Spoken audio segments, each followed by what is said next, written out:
चलिए अब हम लोग क्या कर रहे हैं, पार्ट 2 इसका शुरू कर रहे हैं। Is matter around us pure का।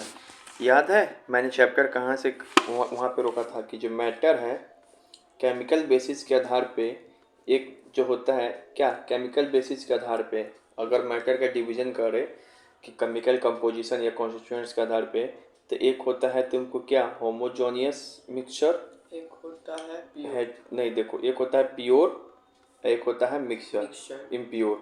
तो प्योर में एलिमेंट कंपाउंड ये सब पढ़ते हैं और इम्प्योर में हम लोग मिक्सचर पढ़ते हैं। मिक्सचर भी दो तरीके का, होमोजेनियस मिक्सचर और हेट्रोजेनियस मिक्सचर। हेट्रोजेनियस मिक्सचर के अंदर पढ़ते हैं हम लोग कोलाइडल और सस्पेंशन, और होमोजेनियस मिक्सचर के अंदर पढ़ते हैं हम लोग सॉल्यूशन। ठीक है, याद हो गया। अब चलिए यहाँ देखो,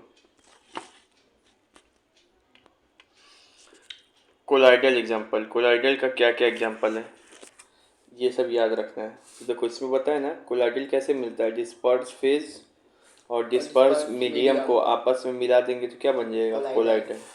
ठीक है, ये चार्ट जो है एकदम VBI है, इसको याद रखना है तुमको। ठीक है, चलिए और दिखाते हैं। आइए इसको ऐसे करते हैं तो समझ में आएगा और बढ़िया से। यहाँ देखो याद कराने का टेक्निक, पहले है DP मतलब डिस्पर्स फेज, फिर है DM मतलब डिस्पर्स मीडियम, अब फिर इस वाले लाइन में लिखा हुआ है टाइप्स, 21 टाइप का कोलाइडल है, फिर इधर उसका एग्जांपल लिखा हुआ है।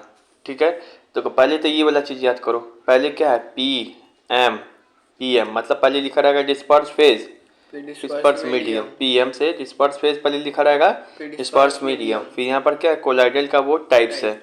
अब इन दोनों को मिलाने से कौन सा कोलाइडल का टाइप्स मिले बनेगा, जैसे सॉलिड लिक्विड मिलाएंगे तो कौन सा कोलाइडल बनेगा, लिक्विड सॉलिड मिलाएंगे तो कौन सा कोलाइडल बनेगा। दोनों एक ही चीज़ नहीं है। अगर डिस्पर्स फेज सॉलिड हो और डिस्पर्स मीडियम लिक्विड हो तो कौन सा कोलाइडल है, अगर डिस्पर्स फेज लिक्विड हो डिस्पर्स मीडियम सॉलिड हो तब कौन सा बनेगा। और उसका एग्जाम्पल क्या है ये सब यहाँ पर दिया हुआ है। ठीक है, समझ में आया। अब यहाँ पे देखो, तो तुमको इसको याद कैसे रखना है, पहले रहेगा P, फिर M, फिर टाइप्स लिखा हुआ इधर, फिर इधर एग्जाम्पल। याद हो गया, पहले डिस्पर्स फेज लिखा हुआ है, फिर डिस्पर्स मीडियम लिखा हुआ है। समझ में आ गया। अब चलिए यहाँ देखो, इसको एक लाइन से हम लोग लिखेंगे, पहले एक लाइन से solid solid, liquid liquid liquid, gas gas, दो ही बार गैस है लास्ट में, solid solid solid, liquid liquid liquid, gas gas. याद हो गया। अब फिर उसके बाद यहाँ पे देखो solid liquid gas, solid liquid gas, solid liquid, हो गया। Solid liquid gas, solid liquid gas, solid liquid, हो गया। डिस्पर्स फेज लिखा हुआ इधर और ये डिस्पर्स मीडियम लिखा हुआ है। ठीक है, और यहाँ पर ये सब क्या है, कोलाइडल का टाइप्स है। तो तुमसे पूछेगा कि यहाँ पे देखो, तुमसे पूछेगा कि बताइए अगर फेज जो है डिस्पर्स फेज सॉलिड हो और डिस्पर्स मीडियम भी सॉलिड हो तो कौन सा कोलाइडल बनेगा, तो सॉलिड सोल नाम का कोलाइडल बनेगा। सॉलिड सोल नाम का कोलाइडल बनेगा। और उसका एग्जांपल क्या होगा सॉलिड सोल कोलाइडल का, तो तुम बोलोगे जैसे कलर ग्लास, जैसे ग्लास चश्मा होता है ना कलरफुल, शीशा कलरफुल, वो फिर से जेम्स स्टोन मतलब जो पत्थर, रंगीन पत्थर होता है, तो वो सॉलिड फेज का क्या होगा, फेज अगर उसका सॉलिड हो, मीडियम भी सॉलिड हो, तो वो टाइप का जो कोलाइडल बनेगा उसका एग्जांपल है सॉलिड सोल और उसका एग्जांपल है कलर ग्लास या फिर जेम्स स्टोन। ठीक है, फिर इसी तरीके से हम लोग अगर इधर आते हैं कि अगर डिस्पर्स फेज मान लीजिए सॉलिड हो, डिस्पर्स मीडियम मान लो लिक्विड हो, अब क्या है फेज क्या है सॉलिड, अब मीडियम क्या है लिक्विड, तब कौन सा कोलाइडल बनेगा, तो इस दोनों के मिलाने से जो कोलाइडल बनता है इस समय उसका नाम है सोल। इसको शॉर्ट में क्या लिखे हैं ट्रिक बनाने के लिए S, तो इसको क्या बोलते हैं पूरा नाम सोल। सोल तो पूछेगा सोल किस टाइप के कोलाइडल से बनता है, तो बोलोगे जब डिस्पर्स फेज सॉलिड हो और डिस्पर्स मीडियम लिक्विड हो। इसका एग्जांपल क्या है सेल फ्लूइड, सेल के अंदर जो फ्लूइड रहता है, या फिर पेंट होता है ना वो सोल से बनता है। ठीक है ना, पेंट जो होता है सोल से बनता है। तो याद कैसे रखे इसका, तो इसका ट्रिक हम बना दिए सोल का कलर मतलब दिल का कलर, सोल का आत्मा का कलर। तो सोल का एग्जांपल क्या है पेंट। अब मान लो डिस्पर्स फेज क्या हो लिक्विड सॉलिड हो, डिस्पर्स मीडियम गैस गैस हो, तो इन दोनों को मिलाने से सॉलिड और गैस को मिलाने से क्या बनता है? एरोसोल। क्या बनता है? एरोसोल इसको शॉर्टकट में लिखे यहाँ पे ए। अब इसका एग्जांपल क्या एरोसोल का? स्मोक और डस्ट। स्मोक और डस्ट, ये बहुत बार पूछता है, स्मोक और डस्ट, स्मोक और डस्ट। ठीक है। अब इसी तरीके से अगर डिस्पर्स फेज लिक्विड हो, डिस्पर्स मीडियम सॉलिड हो, तब क्या बनेगा? जेल। इसका एग्जांपल है जेली और चीज। अब लिक्विड लिक्विड को क्या होगा? इधर लिखा हुआ फेज, हम बार बार नहीं बोलेंगे, इधर लिखा हुआ मीडियम। मीडियम का तो लिक्विड लिक्विड को मिलाने से क्या बनेगा? इमल्सन। ये भी बहुत बार पूछता है। इमल्सन का उदाहरण है मिल्क और क्रीम। क्रीम हेयर क्रीम तो नहीं होता, मलो मल मिल्क, मल मिल्क। मलते क्या है हम लोग मुंह पे? क्रीम। तो इसे याद कर देंगे इसका एग्जांपल। फिर लिक्विड इधर हो और गैस इधर हो, तो इन दोनों के मिलाने से कौन सा बनेगा? एरोसोल। क्या बनेगा? एरोसोल एरोसोल का एग्जांपल क्या है? जैसे फॉग। आपको वही यहाँ हो पे गया। कंफ्यूजन हो रहा होगा, लेकिन नहीं, देखो यहाँ पे तुमको कंफ्यूजन ये हो रहा होगा कि अभी तो एरोसोल का हमको एग्जांपल बताएं, फिर ये एरोसोल क्या है? तो ये दोनों अलग है। ये दोनों क्या है? अलग है। कैसे? जब डिस्पर्स फेज सॉलिड हो, डिस्पर्स मीडियम गैस हो, तो बनता है हमको एरोसोल। ठीक है।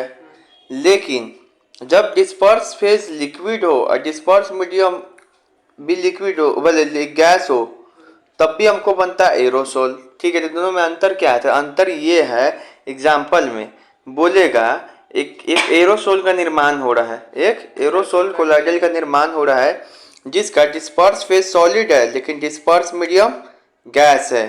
तो उसका एग्जाम्पल क्या होगा? स्मोक और डस्ट। लेकिन बोलेगा एक एरोसोल का निर्माण हो रहा है जिसका डिस्पर्स फेज लिक्विड है, डिस्पर्स मीडियम गैस है, तो उसका एग्जाम्पल क्या होगा? तब यहाँ पे एग्जाम्पल हो जाएगा फॉग और क्लाउड।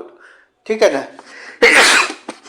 फॉग मतलब कोहरा और क्लाउड मतलब बादल। उस दिन पूछ रहा था ना कोहरा है कि नहीं, तो कोहरा भी कोलाइडल है, कोलाइडल है तो ये मैटर है। ठीक है, तो याद हो गया। तो ऐसे अब अगर पूछे कि अगर फेज लिक्विड हो और मीडियम सॉलिड हो तो क्या बनेगा? तब भी सॉलिड सोल बनेगा। तो यहाँ भी तो सॉलिड सोल बन रहा है। सॉलिड सॉलिड के मिलाने से भी सॉलिड सोल बनता है, और जब फेज गैस हो और लिक्विड अब मीडियम गैस सॉलिड हो तब भी सॉलिड सोल बनेगा। बस इसके एग्जांपल में अंतर हो जाएगा। इसका एग्जांपल है प्यूमिक स्टोन, इसका एग्जांपल है जेम्स स्टोन और कलरलेस ग्लास। ठीक है, वही होगा, एग्जांपल ही चेंज होता रहेगा। हाँ। अब जो है कि फेज जो है गैस हो लेकिन लिक्विड क्या, मीडियम क्या हो? लिक्विड। लिक्विड। तो इसका क्या बनेगा? फोम। फोम जो होता है झाग। इसके एग्जांपल सोप लेदर, फिर क्रीम, जो वीपेट क्रीम है सोप लेदर से याद रखो। ठीक है। अब ये इतना माथापच्ची चल रहा है तो कैसे याद रखे? तब बताए ना, एक लाइन से आना चाहिए लिखने। याद रखो, हम लिख के दिखा रहे हैं। ठीक है, पहले लिखेंगे सॉलिड सॉलिड सॉलिड, फिर लिखेंगे लिक्विड लिक्विड लिक्विड, फिर गैस गैस, फिर solid liquid gas, solid liquid gas, solid liquid. Last में 2 ही बार लिख रहे हैं, 3 बार 3 बार 2 बार, 3 बार 3 बार 2 बार। उसके बाद यहाँ के इलेक्ट्रिक बनाए हम SSA GE SSA SS double SA GE A double SF। G के बाद फिर E, फिर A, फिर SS, फिर F। फिर यहाँ पे इसका एग्जांपल, जिसमें सबसे ज़्यादा इंपॉर्टेंट एग्जांपल तुमको बता दे रही ये वाला, एक तो एरोसोल का ये वाला एग्जांपल, एक एरोसोल का ये, और एक इमल्सन ये। बाकी सब भूल भी सकते हो लेकिन ये तीनों नहीं भूलना है। सबसे तीनों ये पूछेगा कौन? एरोसोल, दोनों टाइप के एरोसोल और इमल्सन। ठीक है। अब यहाँ पे देखो, बिना देखे हम, जैसे कि हमको एग्जाम में आएगा कि कौन किसका है तो तुरंत झट देकर कॉपी बना लेंगे। पहले लिखेंगे इधर फेज, इधर लिखेंगे मीडियम, इधर लिखेंगे कोलाइडल का टाइप्स, फिर इधर लिखेंगे एग्जाम्पल, फिर इधर लिखेंगे solid solid solid, liquid liquid liquid, और गैस गैस गैस। बस 2 ही बार। फिर यहाँ पे लिखेंगे solid liquid gas, solid liquid gas, फिर सॉलिड लिक्विड। फिर इसके बाद यहाँ पर लिखेंगे कोलाइडल का टाइप, तो एस एस सॉलिड सोल, फिर एस तो सोल, फिर ए तो फिर ए है तो एरोसोल, फिर ई है तो इमल्सन, फिर जी है तो जेल, फिर इसके बाद क्या है? ए है तो एरोसोल, फिर एस एस मतलब सॉलिड सोल, फिर उसके बाद एफ है तो फोम। तब ये याद हो गया। तब देखो, अब ऐसे ही लिखना होगा, तुरंत लिख लोगे, एमसीक्यू भी आएगा तो इसका एग्जांपल दे दोगे। ठीक है। अब उसके बाद इस सॉलिड सोल का एग्जांपल होता है जेम्स स्टोन और कलरलेस स्टोन। और जो है तुम्हारा सोल का एग्जांपल क्या होता है? सोल का एग्जांपल है कलर का, पेंट कलर, ये सेल्फ फ्लूइड। एरोसोल का एग्जांपल क्या है? कब? जब सॉलिड और गैस से निर्माण हो, जब सॉलिड और गैस से। जब पहले सॉलिड बोल रहे जिसको समझ जाना, फेज लिखा हुआ है, फिर बाद में मीडियम लिखा हुआ है। तो जो सॉलिड और गैस, तो क्या चीज होगा? जैसे कि स्मोक और डस्ट, देखते हो स्मोक दिखेगा धुआं, तो उसमें थोड़ा सॉलिड पार्टिकल भी रहेगा, धुआं में गैस पार्टिकल होगा कि नहीं होगा? स्मोक और डस्ट। इमल्सन से क्या बताएं कि मल, मिल्क, और मलते क्या? Hair cream. फिर जेल से क्या बताएं? जेली। फिर ए से एरोसोल फिर आ गया, लेकिन अब एरोसोल ऐसा चाहिए जिसमें लिक्विड रहे और गैस रहे। तो फोग, कोहरा में देखते हो, कोहरा में लिक्विड रहता है, पानी टाइप का, गैस रहता है, तो वही फोग हो गया। और क्लाउड, क्लाउड भी ऐसे ही बनता है, उसमें भी थोड़ा पानी, जब वो क्लाउड कंडेंसेशन होगा तो वो पानी निकल आएगा, तो इससे याद हो जाएगा। फिर सॉलिड, सॉलिड सोल का क्या हो जाएगा? ट्यूमिक स्टोन, ट्यूनिक स्टोन। फिर सोप लेदर, ये सब याद हो गया, तब ये याद हो गया, ठीक है। अब यहाँ पे देखो, अब यहाँ पर एग्जांपल पूछ रहा है कोहरा यानी फोग। यहाँ पे देखो सवाल, अब इस सवाल से सीखोगे, ऐसा सवाल आएगा, इसको इसे करते हैं। जय भैया बाबा। अब यहाँ पे देखो कोहरा यानी फॉग, कोहरा यानी फॉग में कौन, कोहरा यानी फॉग कौन सा कोलाइडल सॉल्यूशन है? कोहरा यानी फॉग कौन सा कोलाइडल सॉल्यूशन था? ऑप्शन पहले सुनो, गैस में लिक्विड, लिक्विड में गैस, या बोथ। तो सुनो, इसका एक तरीका है, इसको इंग्लिश में ट्रांसलेट करें तो क्या लिखा आएगा question? Gas in liquid, liquid in gas, ठीक है। तो सुनो कैसे ये कैसे इसको सॉल्व करना है। पहले जो इसको उठाना है, पहले क्या करना है? इसको ऑप्शन को उठाना है, ऐसे लिख देगा, गैस में लिक्विड मतलब गैस इन लिक्विड। जो आगे वाला शब्द लिखा रहता है ना इस ऑप्शन में, वो लिखा रहेगा डिस्पर्स मीडियम में, आप लिखे आगे वाला मीडियम लिखा रहेगा, बाद वाला फेज, बाद वाला फेज। लेकिन हम तुमको जो बताए हैं चैट, उसमें पहले क्या लिखा रहता था? पीएम। पहले क्या लिखा रहता था? फेज। फिर मीडियम। मीडियम।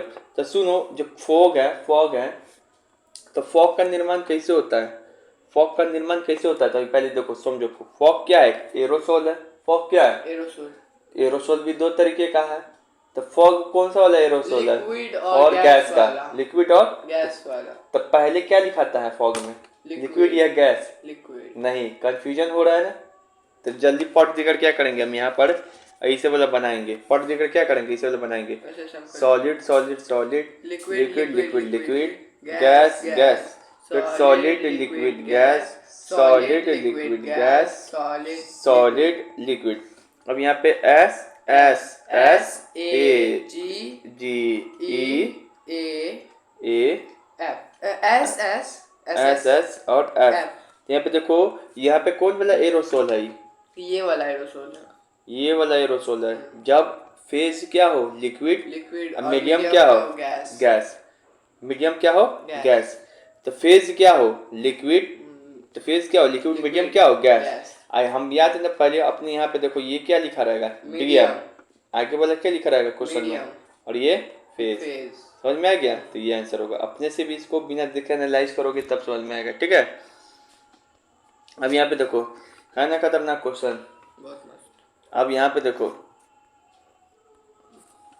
अब यहाँ पे से एरोसोल है, अब हम कह दिए कि एक एरोसोल है, ठीक है ना, जिसका फेज लिक्विड है, मीडियम क्या है? गैस है। तो बताइए इसका एग्जांपल क्या होगा? स्मोक या फॉग? स्मोक या फॉग? फॉग। स्मोक या डस्ट हो, सब सॉलिड पार्टिकल से रहता है, ठीक है ना, धुआं में। तो ये इसको काट देंगे और आंसर क्या मार देंगे? फॉग, ठीक है। ज्यादा कर एरोसोल पे घुमाएगा क्वेश्चन और इमल्सन पे, ठीक है। चलो ये हो गया। स्मोक वही ना, सिगरेट पीना। पी के देखा जाएगा, सॉलिड निकलता है। ठीक है, चलो इधर देखो। अब हम लोग क्या किए ना कि इसको पढ़ लिए, कोलाइडल्स को पढ़ लिए, सबसे हार्ड था। अब हम लोग पढ़ेंगे सॉल्यूशन के बारे में। कोलाइडल सस्पेंशन हो गया। अब सॉल्यूशन के बारे में, सॉल्यूशन किसका एग्जांपल है? होमोजेनियस मिक्सचर का। तो सॉल्यूशन क्या हमेशा होमोजेनियस मिक्सचर होता है? हाँ बोलोगे यस। इसमें रे ऑफ लाइट विजिबल नहीं होता है, नहीं। इसका टिंडल इफेक्ट शो करेगा? नहीं। नहीं। और जो सॉल्यूशन कैसे बनता है, तो सॉल्यूट देखो, सॉल्यूशन जो होता है वो सॉल्यूट प्लस सॉल्वेंट सॉल्वेंट से मिलकर बनता है। सॉल्यूट क्या होता है, जो इसमें कम मात्रा में मौजूद हो। सॉल्वेंट मतलब ज्यादा, सॉल्वेंट मतलब ज्यादा। अब हम एक तुमसे सवाल पूछते हैं, बताओ एयर किसका एग्जांपल है? एयर आपको इसका एग्जांपल है, होमोजीनियस सॉल्यूशन का। हाँ वही हो गया। तो बताओ एयर में सॉल्वेंट कौन है? इससे सवाल आया था एक बार, एयर में सॉल्वेंट कौन है? नाइट्रोजन।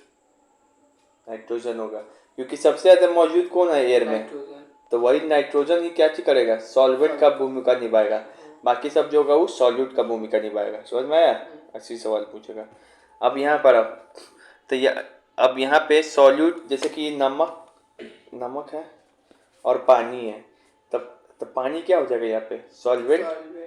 और नमक क्या हो जाएगा, सॉल्यूट पानी होगा, सॉल्वेंट नमक होगा। तो हम क्या बोल रहे, सॉल्वेंट पानी होगा। अरे पानी जो जानते वही आप सॉल्यूट पानी, हम कहाँ बोले सॉल्वेंट बोले हैं पानी, और सॉल्यूट क्या हो जाएगा, नमक। और इन दोनों को मिलाने से किसका निर्माण हो जाएगा, सॉल्यूशन का। ठीक है ना? अब यहाँ पर एक शब्द आता है, दो चीज, कंसंट्रेशन ऑफ सॉल्यूशन मतलब क्या होता है? और बुक में दिया हुआ कंसंट्रेशन ऑफ सॉल्यूशन मतलब क्या होगा। एक होता है कंसंट्रेटेड सॉल्यूशन, एक होता है डाइल्यूट सॉल्यूशन।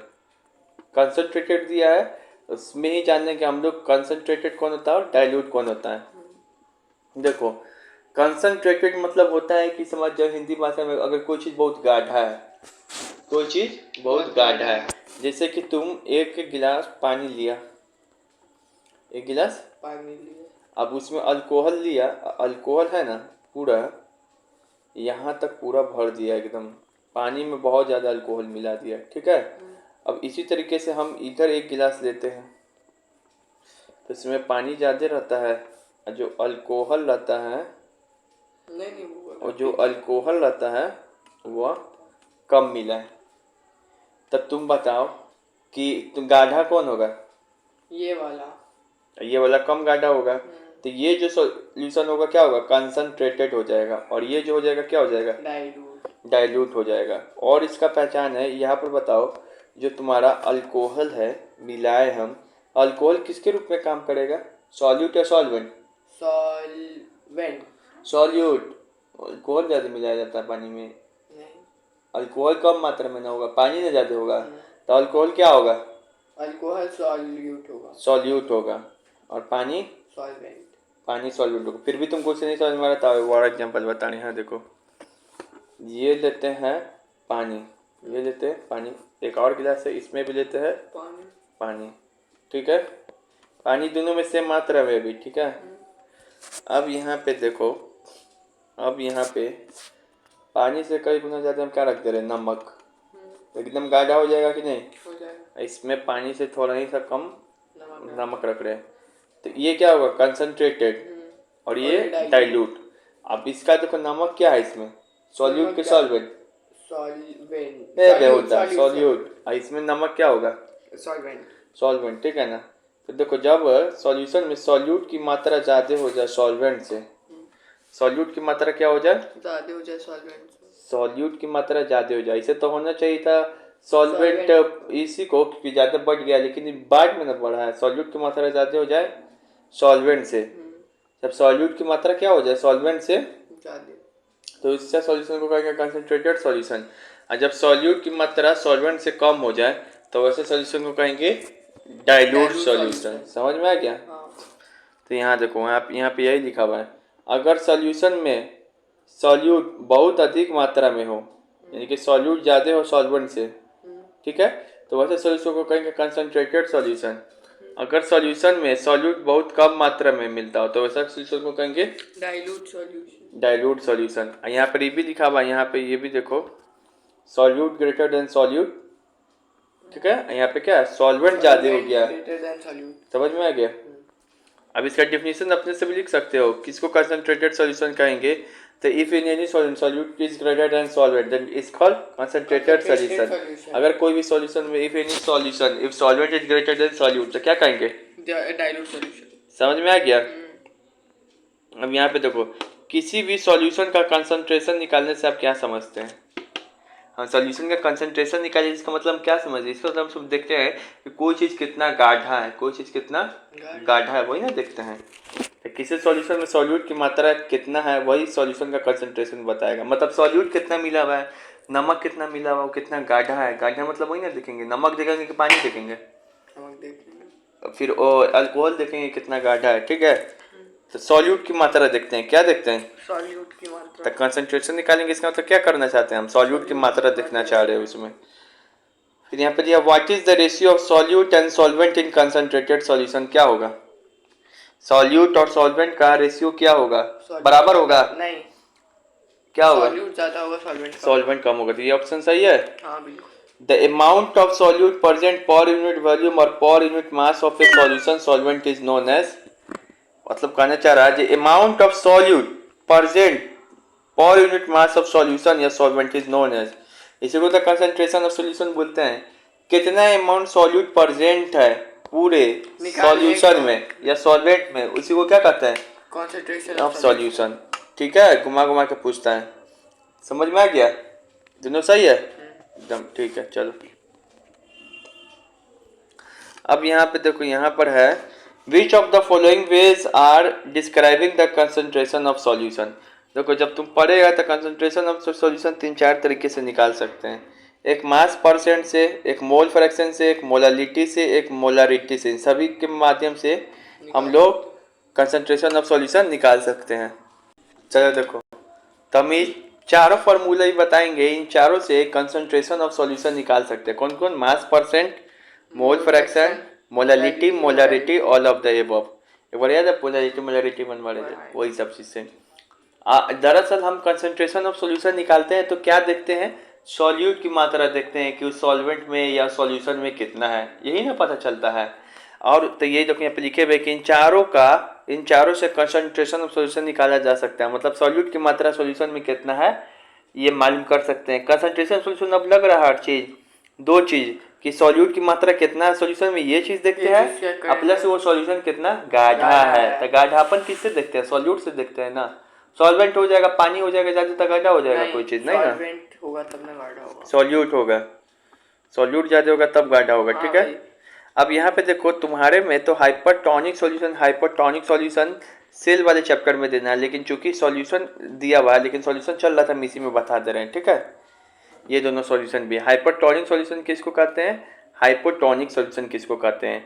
तो देखो हाइपरटोनिक सॉल्यूशन, देखो इसमें हम याद कैसे करवाएं, एक चीज़ याद रखना है आउटसाइड द सेल, और एक याद रखना है इनसाइड द सेल। देखो आउटसाइड द सेल और इनसाइड द सेल, मतलब सेल के अंदर और सेल के बाहर पानी के आधार पे हम लोग ये बताएंगे कि कौन सा सॉल्यूशन हाइपरटोनिक है और कौन सा सॉल्यूशन हाइपोटोनिक है, ठीक है ना।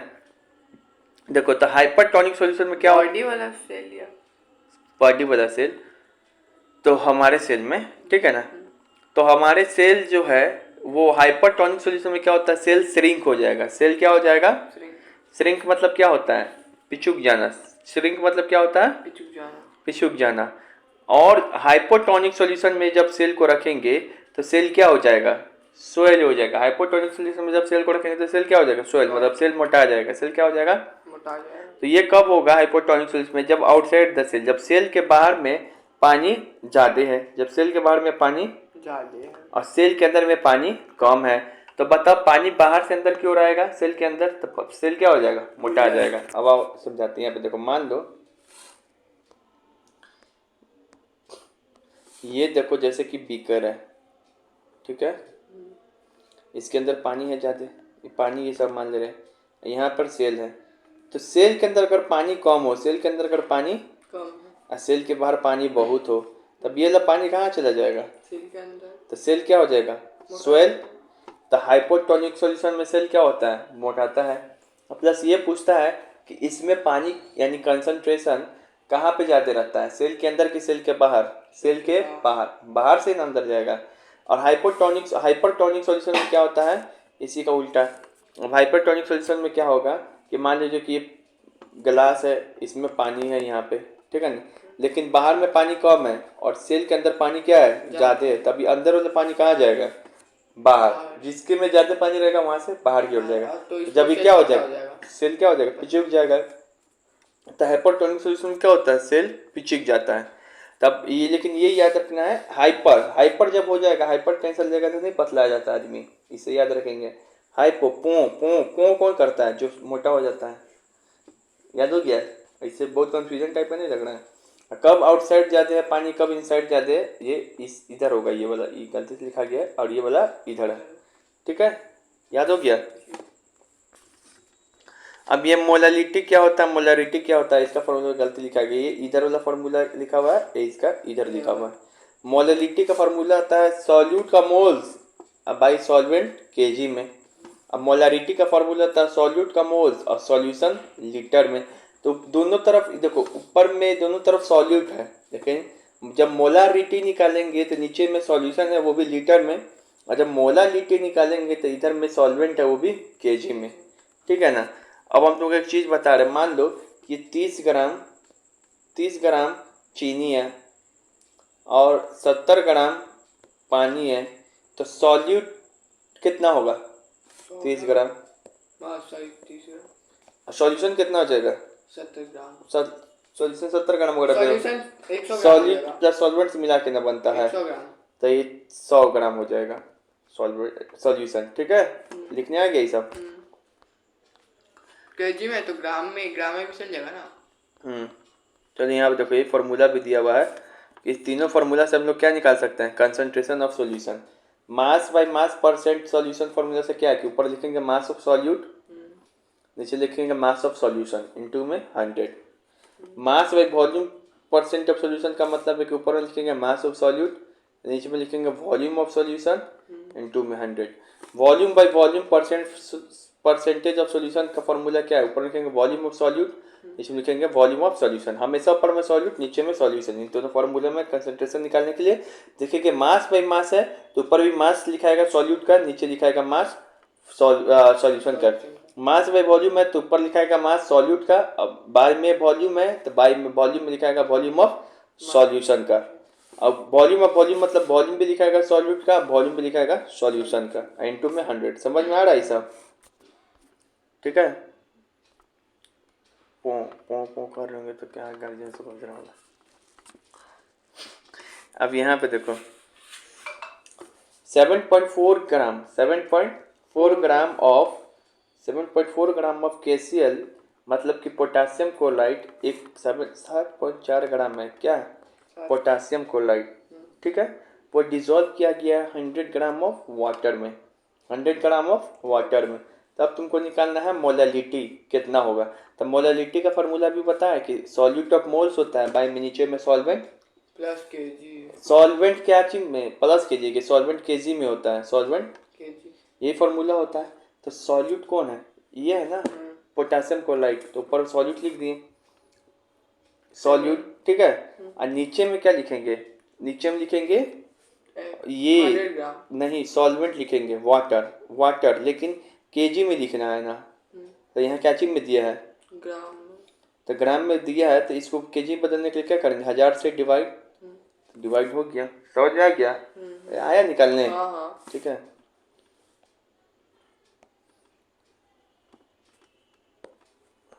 अब यहाँ पे देखो, मास परसेंट, ये तो हम बता ही दिए आए, फिर यहाँ पे ये देखो in a solution of 320 gram of water, in a solution of 320 gram of water, 320 gram of water, और 40 ग्राम क्या है इसमें साल्ट, तो साल्ट क्या है सॉल्यूट, वाटर क्या है solvent, then concentration of solution, तब कंसंट्रेशन ऑफ सॉल्यूशन, तो कंसंट्रेशन ऑफ सॉल्यूशन क्या बताएं, ऊपर में लिखते हैं सॉल्यूट और नीचे में लिखते हैं सॉल्यूशन, तो 320 से 320, ठीक है, बाई कितना 40 बाई 320 होगा ना, 320 प्लस 40 ना, 40 बाई क्या होगा 320, हाँ 40 बाई 320 प्लस 40, समझ में आ गया। सॉल्यूशन कैसे लिखते हैं, 2 में 100 कर देते हैं, ठीक है, समझ में आ गया। मोलालिटी दूसरा चीज है, उसका निकालने का मोलालिटी का दूसरा चीज है, इसका फॉर्मूला क्या है, ये बता दिया ना, ये देख रहा है, हाँ इसमें 100 से इंटू नहीं करते हैं, प्लस सॉल्यूशन लिखते हैं लीटर में, इधर लिखते हैं सॉल्वेंट केजी में। सिर्फ कंसंट्रेशन ऑफ सॉल्यूशन बोले डायरेक्ट निकालने के लिए, तो आप अभी 3 फॉर्मूला बताए हैं, तो उसमें से कोई फार्मूला तुम उपयोग करके, जैसे यहाँ पे 2 है बताया, वही 2 3 ऊपर सॉल्यूट लिखते हैं, नीचे में दोनों को जोड़ के लिखते हैं और 100 से इंटू कर देते हैं तो निकल जाएगा। समझ में आ गया? अब यहाँ पे देखो, यहाँ पे बोल रहा है which of the following term representing the concentration of solution does not depend upon temperature। मतलब concentration of solution मोलरिटी से भी निकालते हैं, मोलरिटी से, नॉर्मलिटी से भी, मोल फ्रैक्शन से भी। तो यहाँ पे बोल रहा है कि कौन टेम्परेचर पे डिपेंड नहीं करेगा, कौन टेम्परेचर पे डिपेंड नहीं करेगा। तो ये रखने वाला बात है। जो मोलरिटी है ना, ये जो मोलरिटी वह जो molarity, mole fraction is inversely proportional to the, जो मोलरिटी है वो टेम्परेचर पे डिपेंड नहीं करता है, बाकी सब टेम्परेचर पे डिपेंड करता है। जो मोलरिटी टेम्परेचर पे डिपेंड नहीं करेगा। वो थोड़ा रखने वाला पॉइंट, एक दो पॉइंट रख लेना, ठीक है। ए सॉल्यूशन, अब यहाँ पे देखो, सैचुरेटेड सॉल्यूशन किसको कहेंगे, अनसैचुरेटेड सॉल्यूशन किसको कहेंगे, ठीक है ना। तो सैचुरेटेड सॉल्यूशन मतलब उसको कहेंगे कि जैसे कि तुम नमक पानी मिला है तो तुम कहते ए अच्छा से नहीं मिलाया है क्या, इसको घोर के द्वारा अच्छे से, तो एकदम तुम बड़े से मिलाने लगता है चम्मच लेके इसे करके, तो एकदम उस मात्रा तक जब नमक पानी पूरा अच्छे तरीके से मिल जाए, और नहीं मिल सकता है सॉलिड सॉल्वेंट में, तो उसको कहेंगे सैचुरेटेड, ठीक है ना। और जब नमक पानी अच्छे से नहीं मिला हुआ हो, ठीक है, तो उसको कहेंगे अनसैचुरेटेड। यहाँ पे एक सवाल आया है कि यहाँ पे a solution in which no more solute can be dissolve at a given temperature. अब और नहीं डिजॉल्व हो सकता है, उसी सॉल्यूशन को क्या कहते हैं, सैचुरेटेड सॉल्यूशन। अब इसी का देखो क्या है, eight particular temperature on adding solvent in saturated solution it becomes unsaturated. अब सैचुरेटेड सॉल्यूशन में तुम लबोरेट करेगा और रख देगा उसमें सॉल्वेंट, तो क्या होगा, फिर से अनसैचुरेटेड बन जाएगा। At particular temperature on adding solute to unsaturated solution, saturated solute becomes super saturated। अब उसमें मिला हुआ सैचुरेटेड सॉल्यूशन है, उसमें और सॉल्यूट रख दो, नमक रख दो, पानी नहीं रख रहे, नमक और रख रहे, तो क्या बन जाएगा, सुपर सैचुरेटेड, ठीक है। तब तुमको एक ही फॉर्मूला, एक ही वो डिफिनेशन याद रखना है, सैचुरेटेड सॉल्यूशन किसको कहते हैं, ठीक है, ये वाला, ठीक है। इतना ही से काम चल जाएगा। ये तो हो ही गया। अब यहाँ पे देखते हैं क्या, हाँ यहाँ पे और है, छूट गया पीछे। यहाँ पे देखो, अब हम सॉल्यूशन पढ़ रहे थे, सॉल्यूशन पे भी टेम्परेचर और प्रेशर का क्या इफेक्ट होता है वो बहुत इंपॉर्टेंट है, पूछता है, ठीक है। सॉल्यूशन मतलब समझ आ रहा है ना, होमोजेनियस मिक्सचर, जैसे नमक पानी, ये सब याद आ रहा है। देखो अगर कोई सॉल्यूशन है, सॉल्यूशन तो बहुत तरीके से बन सकता है ना, सॉलिड का बन सकता है सॉल्यूशन, सॉलिड सॉल्यूशन का एग्जांपल क्या है, सॉलिड सॉल्यूशन का तो यहाँ कोलाइडल बताया ना, एलॉय क्या है, एलॉय, ठीक है। तो देखो मान लो कोई सॉल्यूशन है, बहुत तरीके से बनता है, समझ में आ रहा है, ये मत समझना खाली लिक्विड सॉलिड, ठीक है। लिक्विड गैस का भी सॉल्यूशन होता है, कोको कोला क्या है, लिक्विड गैस का ही तो सॉल्यूशन है, लिक्विड है प्लस उसमें गैस भरा रहता है। चलो यहाँ देखो, ये सब पे ध्यान मत देना, tea, Coca Cola, SLP, cocoa, ये हम याद कराने के लिए ट्रिक बनाए हुए अपने मन से, ठीक है, इस पे भी ध्यान मत दियो। चल देखो यहाँ पे देखो, अगर कोई सॉल्यूशन है जो सॉलिड और लिक्विड से मिलकर बनता है, अगर कोई सॉल्यूशन है और उसमें दो चीज रहेगा, या एक सॉल्वेंट होगा और एक सॉल्यूट होगा, तो अगर कोई सॉल्यूशन है वो सॉलिड प्लस लिक्विड से मिलकर बना है, पहले वाले दोनों में हम टेम्परेचर का इफेक्ट बताएं, फिर दोनों में प्रेशर का। तो अगर कोई सॉल्यूशन है उसमें सॉलिड और लिक्विड से मिलकर बना है, तो उसका टेम्परेचर इंक्रीज करेंगे ना, तो इसका सॉल्युबिलिटी भी क्या हो जाएगा, इंक्रीज। अब बात में आ रहा होगा सॉल्युबिलिटी क्या होता है, तो सॉल्युबिलिटी मतलब होता है घुलना, कितना उसमें घुलता है। मतलब तुम अगर कोई सॉल्यूशन है, अब इसका एग्जांपल लेते हैं, अब आपको दिखाते हैं, यहाँ पे देखो, अब इसका एग्जांपल लेते हैं, जैसे कि आओ चाय, टी लिखे यहाँ पे, तब मतलब देखो यहाँ पर क्या है, लिक्विड, इसमें क्या है, दूध, चाय पत्ती क्या है, सॉलिड। तो तुम बताओ, अगर चाय को जो है मैं कृष्णा बलराम तो वो नहीं मत चलना है। देखो चाय को तुम गर्म करेगा, मान लो, ठीक है ना, चाय को गर्म करेगा, एक कम आंच पे गर्म करो, एक तेज आंच पे गर्म करो, किस पे अच्छा से चाय मिक्सअप हो जाएगा, बन जाएगा चाय, कम आंच पे। बेहुदा, मतलब कि टेम्परेचर बढ़ाएगा ना, लगातार तो बढ़ाइए रहा है कम आंच पे, मतलब कहने का मतलब है कि एकदम में कम कर दो नहीं, तो वही ना बात बोला जा रहा है, टेम्परेचर बढ़ाएंगे तो क्या होगा, मिक्सअप अच्छा से हो जाएगा, तो सॉल्युबिलिटी क्या होगा, इंक्रीज हो जाएगा। याद रखना है कि यहाँ पे यही देखना है, सॉल्युबिलिटी देखना है तुमको सॉल्यूशन में, कब मिक्सअप अच्छा से हो जाएगा। टेम्परेचर इंक्रीज करने पर सॉल्युबिलिटी क्या होता है, इंक्रीज। इसका एग्जांपल क्या याद रखना है, चाय पत्ती और चाय, चाय वाला एग्जांपल, ठीक है, दूध और चाय पत्ती, जो भी याद रखना है, चाय वाला एग्जांपल, ठीक है।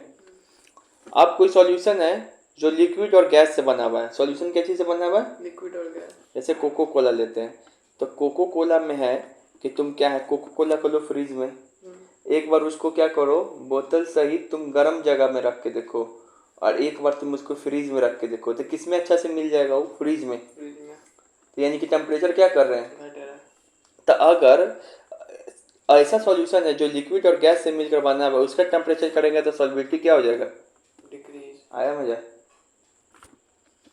अब यहाँ पे देखो, अब कोई सॉल्यूशन है जो बना हुआ सॉलिड और लिक्विड से, सॉलिड और लिक्विड से। कैसा सॉल्यूशन बना हुआ है, सॉलिड और लिक्विड से। सॉलिड और लिक्विड से। तो एक सॉल्यूशन, अब प्रेशर का देखेंगे, दो पे टेम्परेचर पे देखें, फिर दो ऊपर क्या चीज पे देखेंगे, प्रेशर पे। प्रेशर पे। तो देखो, अगर कोई ऐसा सॉल्यूशन है जो सॉलिड और लिक्विड से बना हुआ है जैसे चाय, तो प्रेशर कुछ बढ़ाएगा उस पर कोई इफेक्ट नहीं पड़ेगा। तब इसका ट्रिक बना है SLP, SLP पे नो इफेक्ट, मतलब अगर कोई सॉल्यूशन में सॉलिड है और लिक्विड से बन रहा है, इस पर प्रेशर लगाएंगे तो नो इफेक्ट, SLP पे नो इफेक्ट, लिख दिए SLP नो इफेक्ट। अब यहाँ पे देखो, अब यहाँ पे कोई सॉल्यूशन है जो लिक्विड और गैस से मिलकर बना हुआ है, लिक्विड और गैस से, जैसे कोको कोला ले लेते हैं, ये लिक्विड और गैस है, इसमें बताओ प्रेशर जितना बढ़ाएंगे तो सॉल्युबिलिटी कम होगा कि बढ़ेगा, कम बढ़ेगा। अरे प्रेशर ही तो जात के रखते हैं हम लोग, इतने बाहर से प्रेशर फेंकता है, तो अच्छा से मिक्सअप होगा ना, प्रेशर बढ़ाएंगे तो सॉल्युबिलिटी इंक्रीज हो जाएगा। देखो हम तुमको डायरेक्ट भी बता सकते हैं, हमको कहाँ इतना दिमाग सोचवाना, ऐसे हाँ ये तुम ही कंफ्यूज होते रह जाएगा जिंदगी भर में, समझ में आया। तो इसका तोड़ तोड़ के बताना पड़ता है, ट्रिक से बताना पड़ता है। अब फिर से देखो, तुमको हम बता रहे हैं, आप बिना देखे बताना, अगर कोई सॉल्यूशन है वो सॉलिड प्लस लिक्विड से बना है, और एक बना हुआ है सॉल्यूशन जो है जो लिक्विड प्लस गैस से बना हुआ है, तो टेम्परेचर का इफेक्ट देखो, सॉलिड लिक्विड में क्या बताएं T, सॉलिड लिक्विड में क्या बताएं T, और लिक्विड गैस में टेम्परेचर में क्या बताए थे, कोको कोला। तब बताओ सॉलिड लिक्विड में अगर चाय को गर्म करते हैं तो कौन सा सॉल्युबिलिटी बढ़ जाएगा, अगर कोको कोला को गर्म करेंगे तो डिक्रीज होगा, सॉल्युबिलिटी क्या हो जाएगा, डिक्रीज हो जाएगा। अब प्रेशर पे आते हैं, तो अगर प्रेशर सॉलिड और लिक्विड अगर सॉल्यूशन है, सॉलिड प्लस लिक्विड को मिलाकर कोई सॉल्यूशन बना रहे हैं, तो प्रेशर का क्या इफेक्ट पड़ेगा, कुछ नहीं, SLP नो इफेक्ट। SLP का ट्रिक क्या है, SLP में नो इफेक्ट बनता है, ये कोई सॉल्यूशन जो सॉलिड से मिलके बना है प्लस लिक्विड से मिलके बना है प्लस और उस पर प्रेशर लगा दे, SLP नो इफेक्ट। अगर वही सॉल्यूशन है जो लिक्विड और गैस से मिलकर बना, जैसे कोको कोला, तो प्रेशर बढ़ाएंगे तो क्या होगा, वो अच्छा से मिक्सअप होगा, सॉल्युबिलिटी इंक्रीज होगी। जैसे कोको कोला तो रखा ही जाता है प्रेशर, हाई प्रेशर पे उसको रखा जाता है उसके अंदर गैस में, ठीक है। आप कोका कोला ही का एग्जांपल क्यों लेते हैं, कोको कोला फेमस है, यहाँ देखो, थम्स अप लिखने में अच्छा नहीं लगता, बोलने में भी अच्छा नहीं लगता। एक पदार्थ की जल में सॉल्युबिलिटी टेम्परेचर बढ़ाने पर घट जाती है, मतलब कोई पदार्थ है, ऑप्शन मत देखो, कोई पदार्थ है मतलब कोई मैटर है, ठीक है ना, मैटर मतलब बोले समझ जाओ सॉल्यूशन, समझ में आ रहा है। अगर कोई सॉल्यूशन है, ठीक है ना, और उसमें जो है पानी का, उसमें जो क्या है पानी, जल का जो सॉल्युबिलिटी है, टेम्परेचर बढ़ा रहे हैं तो घट जाता है, तो जल के साथ वो कौन सा चीज मिला होगा, टेम्परेचर बढ़ा रहे हैं तो उसका सॉल्युबिलिटी क्या हो जा रहा है, घट जा रहा है, तो जल तो खुद क्या हो जाएगा, सॉल्वेंट, जल क्या खुद लिक्विड, लिक्विड के साथ ऐसा कौन सा चीज मिलाएंगे, टेम्परेचर बढ़ाएंगे तो घट जाएगा, चाय पत्ती मिलाएंगे तो, लिक्विड के साथ गैस मिलाएंगे तो घट जाएगा, कोको कोला में गैस, देखो तो इसका आंसर क्या हो जाएगा, सही पूछेगा, खतरनाक, ठीक है ना। तो यहाँ पे सही पूछेगा, मतलब बोलेगा कि एक देखो, एक तो दे दिया तुमको लिक्विड, अब बोल रहा है यहाँ पे ऐसा कौन सा चीज रखें, ऐसा कौन सा चीज का सॉल्यूशन होगा कि जो टेम्परेचर बढ़ाएंगे तो सॉल्युबिलिटी क्या हो जाएगा, घट जाएगा। तो तुम देखो टेम्परेचर वाला में बताए हैं दो केस, एक तो सॉल्यूशन होता है सॉलिड प्लस लिक्विड और एक होता है लिक्विड प्लस गैस, ये तो होता है चाय और ये होता है कोको कोला। इसमें टेम्परेचर बढ़ाने पे सॉल्युबिलिटी इंक्रीज होता है, इसमें टेम्परेचर बढ़ाने सॉल्युबिलिटी डिक्रीज होता है। मतलब हम समझ गए, लिक्विड तो दे दिया है, अब ऑप्शन में से चुन लेंगे गैस, ऐसे सोचना है। तो जब भी ऐसे सवाल है तो लिखेंगे पहले कि देखिए टेम्परेचर वाला पूछ रहे थे, हम समझ गए, दो हम भी यहाँ पे ऐसे लिखेंगे, हम भी ऐसे सॉल्व करते हैं, तुम भी ऐसे ही करेगा कि देखिए इसका एग्जाम्पल टी है, कोको कोला है, इधर टेम्परेचर बढ़ाते हैं तो सॉल्युबिलिटी इंक्रीज होता है, तो ये वाला तो पूरा खत्म हो जाएगा मामला, ये क्वेश्चन नहीं है, ये वाला सवाल पूछ रहा है। और तो इधर क्या है, डिक्रीज होता है, तो ये वाला है, तो ये एग्जामिनर दे दिया लिक्विड, तुमसे क्या पूछना चाह रहा था, गैस। तो मतलब पानी के साथ ऐसा क्या चीज़ मिला है कि जो टेम्परेचर बढ़ाएंगे तो उसका जो घुलनशील क्षमता क्या होगा, घट जाएगा, तो क्या मिलाएंगे, गैस। गैस। ऐसे ही पूछेगा, समझ में आ गया, तो कैसे बनाएंगे, चार्ट याद होगा तब ना। अब क्या, आज ब्रेक इतने रहने दिया जाए।